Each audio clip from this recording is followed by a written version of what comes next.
Welcome friends. Today we are going to take practice set 2.3 question number 7. Okay. So multiply. The question is that multiply the following surds. Okay, and write in the simplest form. तुम्हाला ह्यांना multiply करायचं आणि पुन्हा simplest form मध्ये काय करायचं लिहायचं. Okay. So multiply करण्यासाठी आपल्याला ॲज इट इज मल्टिप्लिकेशन करावं लागतं. म्हणजे कसं हा जो 3 आहे होल तो बाजूला घेतला तरी चालतो. ओके. किंवा आणखीन एक मेथड आपल्याला अशी पण वापरता येते की हा जो 12 आहे त्याला फॅक्टराइज करा, याला सुद्धा फॅक्टराइज करा. Okay. So how? So 3 in root 12 means what 4 into 3. Factorise कसं करायचं की ज्याच्यामध्ये एक नंबर स्क्वेअर असला पाहिजे. Square number into 3. So into. So 18 can be written as 9 into 2, right? Okay, now so आता 3 as it is राहील. हा जो 4 आहे तो बाहेर येतोय. बाहेर येणार म्हणजे तो कसा होणार? स्क्वेअर रूट मध्ये येणार. म्हणजे काय होईल हा? into 2 root 3. Okay. So into as it is 9 बाहेर येणार म्हणजे 3 root 2 as it is. Okay. आता जे काही बाहेर नंबर आहेत त्यांना सगळ्यांना आधी काय करा? मल्टिप्लाय करून घ्या. हाऊ? 3 2 जा 6 आणि 6 3 जा 18. So 18 will be as it is. आणि पुन्हा काय करायचं आपल्याला? तर हे दोघं जे आहे त्या दोघांचं मल्टिप्लिकेशन करा. का? कारण आता हे इरॅशनल आहे, त्याच्यात काही शंका नाही. यांचा रूट निघतोय का? नाही. म्हणजे याचा अर्थ हे डेफिनेटली सर्ड्स आहेत. आता हे जरी सेपरेट केले तरी ओके. मीन्स 3 2 जा 6. किंवा आपण असं जरी केलं तरी चालेल. इन रूट जा पुन्हा रूट 3 इंटू रूट 2 करा. आणि ज्यावेळेस मल्टिप्लाय करतो आपण 18 आणि रूट मध्ये काय येणार आहे? ॲज इट इज हा 6 येणार आहे. So that will be the simplest form. आता याच्यापेक्षा सिम्पलेस्ट होणार नाही. का? कारण 6 ला जरी आपण फॅक्टराइज करण्याचा प्रयत्न केला तरी 3 2 जा 6 होईल. ओके. मीन्स त्याच्यात कुठलाही स्क्वेअर नंबर आहे का? नाही. म्हणून तो बाहेर येणारच नाही. So 18 root 6 will be the final answer. Next 3 root 12 into 7 root 15. Now you can see 3 root 12 can be written as 4 into 3. Same with this. Same आहे. ओके. into 7 रूट 15 ला आपण काही बदलू शकतोय का? हो, बदलू शकताय. 3 5 जा.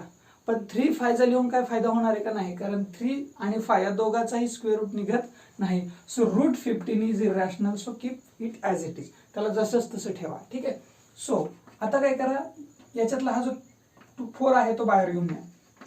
3 2 झाला आणि रूट मध्ये आला 3. ओके. इंटू 7 रूट 15 हा ॲज इट इज झाला. आता जे बाहेर आहे, जे होल आहे, त्यांना काय करून घ्या? आधी मल्टिप्लाय करून घ्या. हाऊ? 3 2 जा 6 6 7 जा 42. ओके. सो 42 आणि पुन्हा ब्रॅकेट मध्ये लिहा root 3 into root 15. Okay. Root 3 into root 15. आता पहा पुढे उत्तर कसं चेंज होणार आहे. सो 42 ॲज इट इज राहिला. इन ब्रॅकेट काय आलं पहा. आता या दोघांचा जर विचार केला, हे एकत्र आले तर याच्याकडे 3 आहे, याच्याकडे सुद्धा एक 3 आहे. ओके. याच्याकडे सुद्धा काय आहे? एक 3 आहे. पण तो कसा आपल्याला सापडेल बघा. आता रूट 3 इंटू रूट 15 चं जर मल्टिप्लिकेशन केलं तर that will be route 45.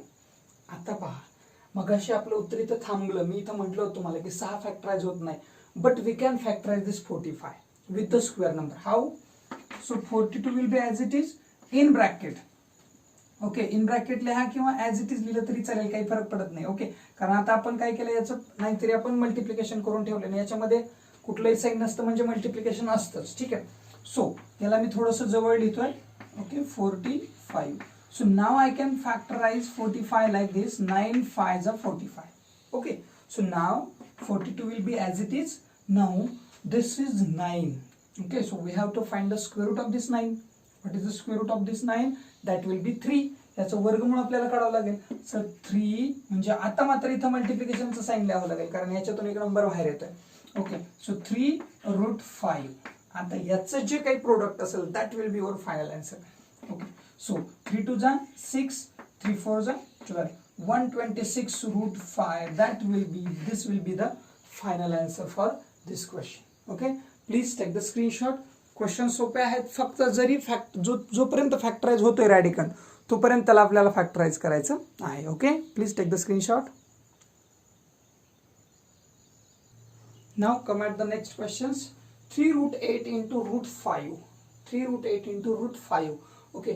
So 3 या ठिकाणी काहीच नाही म्हणजे 1 तर असतंच, पण 1 घ्यायची गरज नाही मल्टिप्लिकेशन मध्ये. सो या ठिकाणी ॲज इट इज लिहिला 3. But root 8 can be written as 4 into 2. Am I right? पहा मी 8 ला कसं लिहितोय 4 टू आता मी 4 का घेतोय कारण 4चं स्क्वेअर रूट निघतंय. ठीक आहे. So into root 5 is irrational so that will be as it is. Okay now 3 as it is हा 4 बाहेर येईल तो मल्टिप्लाय करेल 2 ला सॉरी 3 जो आहे याच्यातला 4 जो आहे तो बाहेर आला की तो काय होईल 2 होईल आणि तो मल्टिप्लाय करेल 3 ला इंटू म्हणजे इंटू आता लिहित बसायची गरज नाही रूट 2 इंटू रूट 5. ओके आता काय कराल पहा 3 2 जा 6 आणि ब्रॅकेटमध्ये root 2 into root 5. So the product of both will be root 10. आता रूट 10 ला आपण फॅक्टराइज नाही करू शकत एखादा स्क्वेअर नंबर घेऊन म्हणून हे जो तुमचा आन्सर असेल ते कसं असेल शेवटचं फायनल आन्सर असेल. Okay now come at the next question. Okay आता या क्वेश्चन मध्ये पहा here you can see root 8 here you can see root 8 means root 8 आहे दोघांचं मल्टिप्लिकेशन केलं. लास्ट डे आय थिंक तुम्हाला हा रूल मी सांगितलं होता इज इक्वल्स टू ए किंवा तुम्हाला या पद्धतीने सांगितलं असेल रूट एचा जर स्क्वेअर केला तर तो ए येत असतो. ओके हा तो रूल आहे. मीन्स रूट 8 इंटू रूट 8 केलं तर फक्त 8 येणार आहे. मीन्स कसं होईल पहा आता हे 5. आता तुम्ही म्हणाल सर याला फॅक्टराइज करून घेऊ ना जरी फॅक्टराइज केलं तरी तेच होणार आहे आणि नाही जरी केलं तरी उत्तर तेच येणार उत्तरात बदल होणार नाही. सो याला मी एका वेगळ्या ब्रॅकेटमध्ये घेतो आणि हे जे दोघं उरले ते एका ब्रॅकेटमध्ये घेतो आपण root 8 into root 8. Clear. Okay so 5 two जा 10 will be here and into या दोघांच्या मध्ये प्रोडक्ट आहे. आता रूट 8 इंटू रूट 8 काय होणार आहे 8 होणार आहे. Okay so the answer will be 80. पटकन होईल याचा आन्सर भेटला आपल्याला. हे असं जर असेल आता तुम्ही म्हणाल सर त्याला जर आपण फॅक्टराइज केलं असतं तर काय झालं असतं. Okay so I am telling you this method also. So 5 root 8 can be 4 two जा right into 2 in root 4 two जा राईट असं झालं असतं. पुढची स्टेप काय झाली असती 5 ला 5 ॲज इट इज हा बाहेर आला असता. ओके सो 5 टू जा झाला असता क्लिअर आणि रूट मध्ये राहिला असता 2 इंटू तसंच 2 इंटू हा बाहेर आला असता 2 रूट 2 झाला असता. आता या दोघांचं प्रोडक्ट या दोघांचं प्रोडक्ट करावं लागेल आपल्याला. क्लिअर. 5 टू जा 10.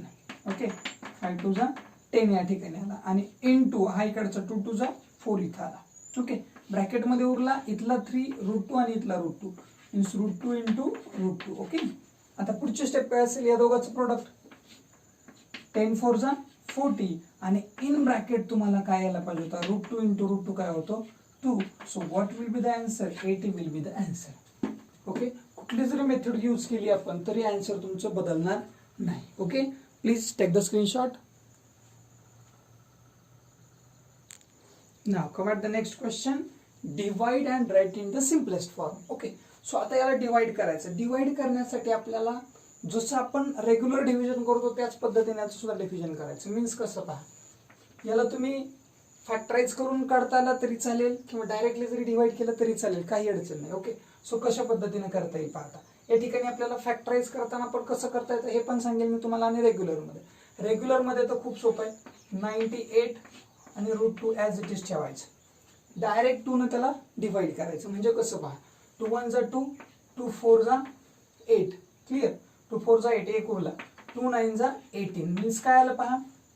ओके आणि याच्या खाली काही नाही म्हणजे रूट 1 आलंय पण ह्याचं रूट निघतंय याचं रूट निघतंय का नाही मीन्स ह्याचं आन्सर डायरेक्ट ह्याचा स्क्वेअर रूट येणार means 7 will be the answer.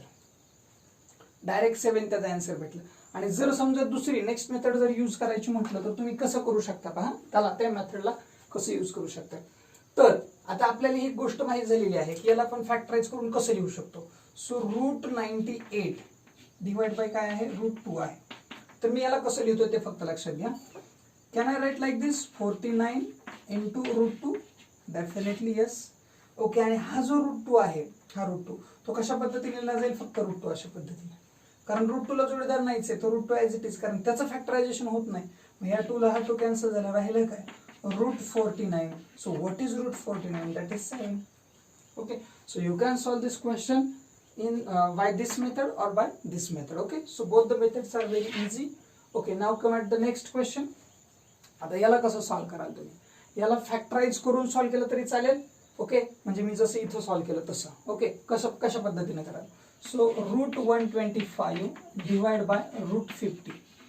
Okay we can write like this. कसं लिहू शकतो पहिल्याला आपण हा जो रूट 125 आहे तो 25 फायजा आहे. हा काय लिहू शकतो आपण 25 फायजा मीन्स कसं लिहाल 25 इंटू 5 अपॉन मीन्स अपॉन मध्ये काय लिहाल 25 2s, am I right? Clear, okay. So now आता तुमच्या लक्षात आलं असेल याच्यातून हा नंबर बाहेर निघणार आहे, याच्यातून पण एक नंबर बाहेर निघणार आहे. So can we say 5√5 divide by 5√2? Yes. Now 5 is common in both. So what will be the answer? √5 divided by √2. आता एक लक्षात घ्या की जर साइन हे दोघांचं असेल तर तुम्हाला हेच उत्तर असं पण लिहिता येतं 5/2. ओके, म्हणजे हे सेपरेट असेल तरी चालेल आणि एकत्र लिहिलं तरी चालेल. ओके, सो अशा पद्धतीने तुम्ही हे डिव्हिजन करू शकताय. Okay, please take the screenshot. Now come at the third and fourth one question. 54 √54 divide by √27. आपल्या लगेच लक्षात येतं की 2 आहे तो, म्हणजे त्याचा आन्सर 2 येणार आहे, आपल्याला लगेच क्लिअर झालं. Okay, so now how to solve. आता याला सॉल्व कसं करायचं का, तर पहिल्यांदा आपण याला फॅक्टराइज करून त्या पद्धतीने सॉल्व करू. कसं सॉल्व कराल पहा. 54 म्हटल्यास आपण असं लिहूयात √54 divide by √27, right, is equals to. Now we have to factorise those numbers, right. Okay, so again we can write like this. आता हा जो 54 आहे ना तो 27चा ट्वाइस आहे, दुप्पट आहे, आपल्याला सांगता येऊ शकतं. आपण असं लिहिलं तर चालेल का, मग अशी जसं मी 98ला लिहिलं होतं पहा, √49 × 2 √2. ओके, तसं याला लिहिता येतं का पहा, कसं लिहावं लागेल. √27 × √2 डिवाइड बाय √27. पहा, लक्षात येते का. आता या दोघांना जरी प्रोडक्ट या दोघांचं केलं तरी हेच प्रोडक्ट येणार आहे. 27 2 54 आणि हा 27 ॲज इट इज. आता आपल्याला काही करून कॅन्सलेशन करायचं आहे, मग आता √27 ला √27 काय होतो, कॅन्सल होतो. So what will be the answer. Answer काय असायला पाहिजे, √2. फिनिश. इतकं सोपं आहे. इव्हन तुम्ही तर 27 1 27 2 54 अशा पद्धतीने सॉल्व करू शकता. Okay, come at the next question. Okay, again you can write like this 310 divide by √5.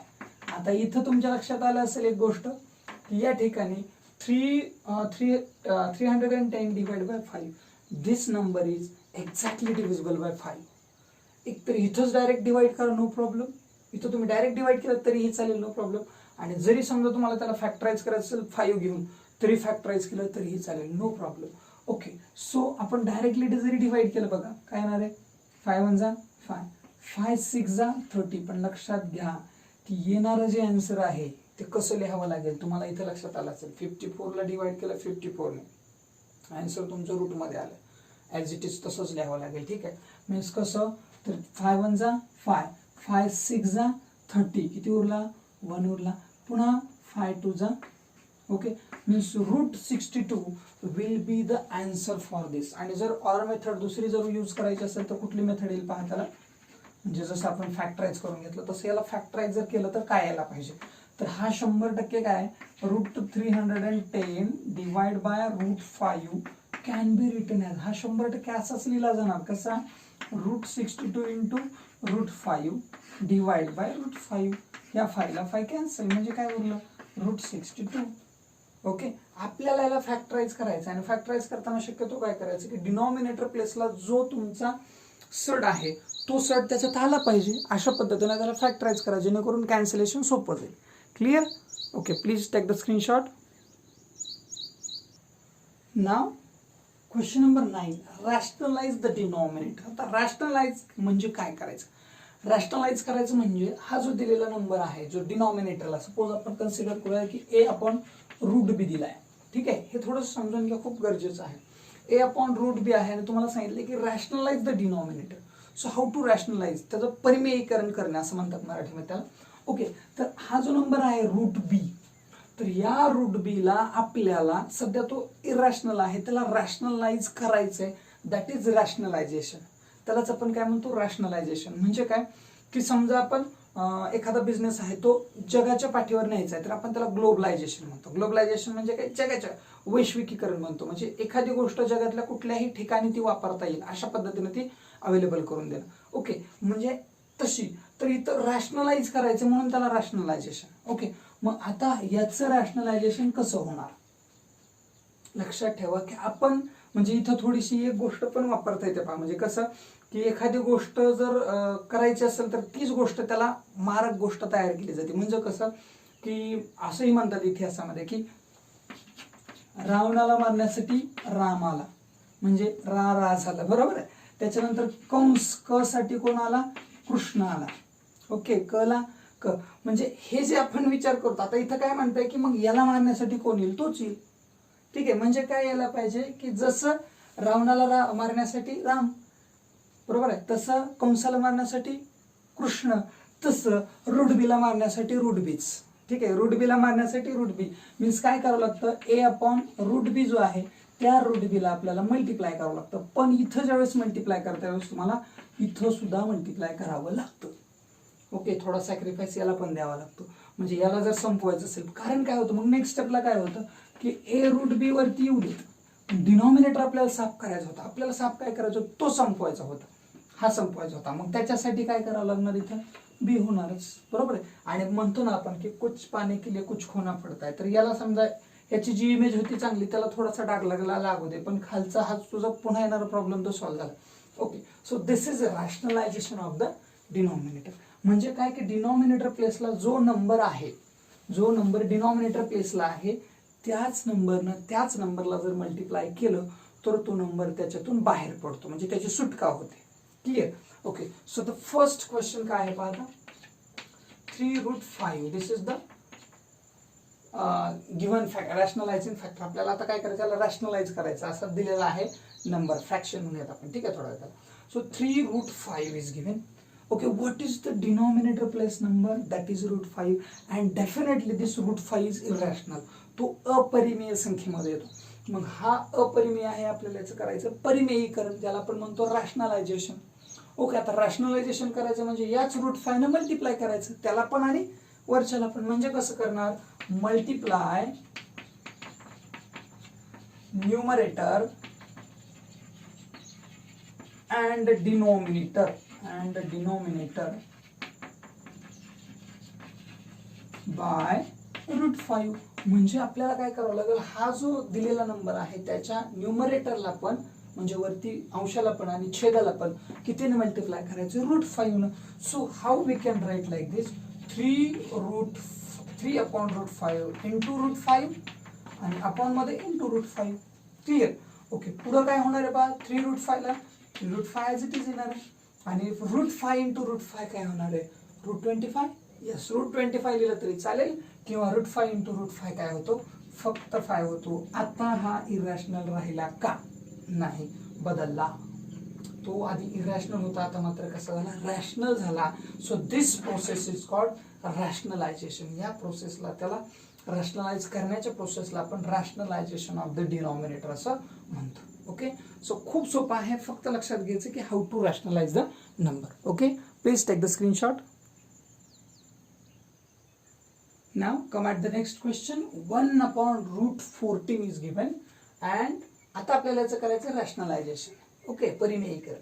म्हणजे काय करावं लागेल? डिनॉमिनेटरला बघा √14 आहे, √14 आहे, आपल्याला तो संपवायचा आहे. मग आपल्याला मल्टिप्लाय करण्यासाठी त्यालाच बोलावं लागेल. So that is why we have to write here multiply the numerator, म्हटलं लिहितोय multiply the numerator and the denominator by √14. म्हणजे पहा, इथं फक्त डिनॉमिनेटरला मल्टिप्लाय करणार नाही आहोत आपण याला मल्टिप्लाय केलं की याला पण करावं लागतं, हा रूल आहे.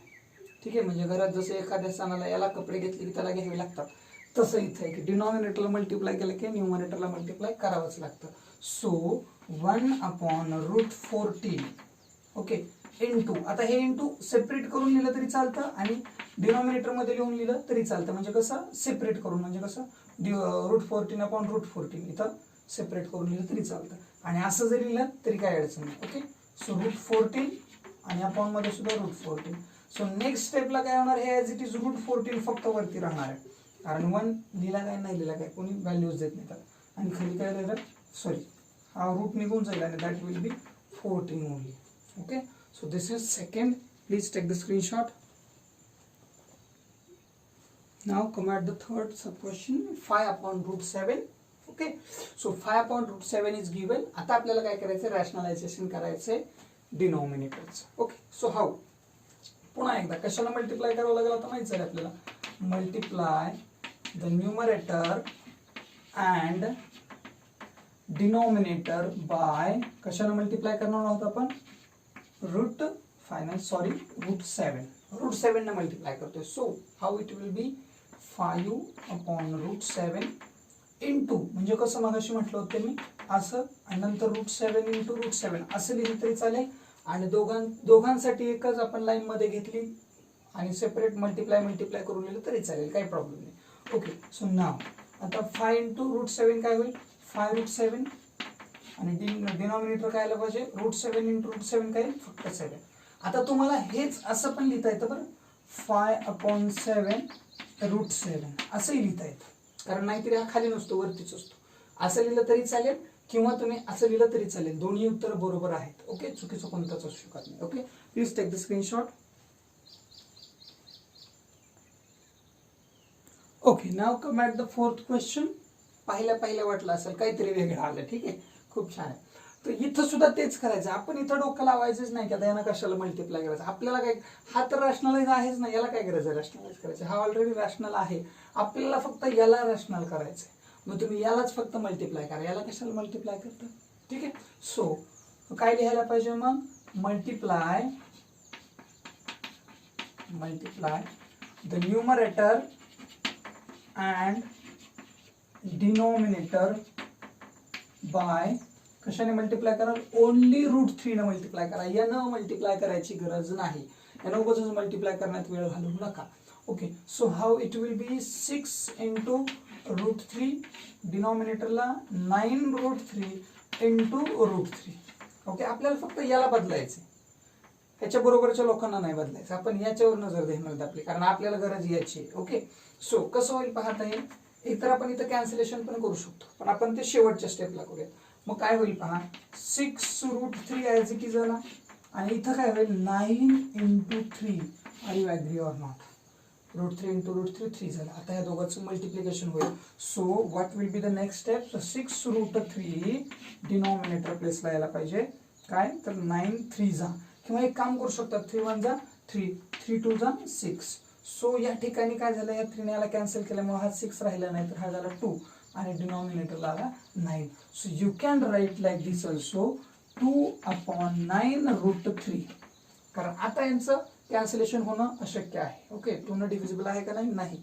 Okay, so 2/9 √3 will be the answer for this question. Okay, please take the screenshot. Okay, now this is the last question. 11/√3 is given. Okay, so what is the denominator, √3, which is irrational. So same line काय लिहावं लागेल आपल्याला, multiply the numerator and denominator by √3. √3 ने multiply करतो आपण त्याला. So when we multiply this fraction, you have to write like this, 11 into √3 divide by √3 into √3. Okay, so काय व्हायला पाहिजे पहा, 11 √3 ॲज इट इज, आणि अपॉन मध्ये √3 into √3 काय व्हायला पाहिजे √9, पण त्याचं स्क्वेअर रूट घेतलं तर पुन्हा काय होतं आपल्याला 3 भेटतो. आपला रूलच आहे तो, √3 into √3 काय होतो 3 होतो. So this will be the rationalisation of this fraction. Okay, please take the screenshot.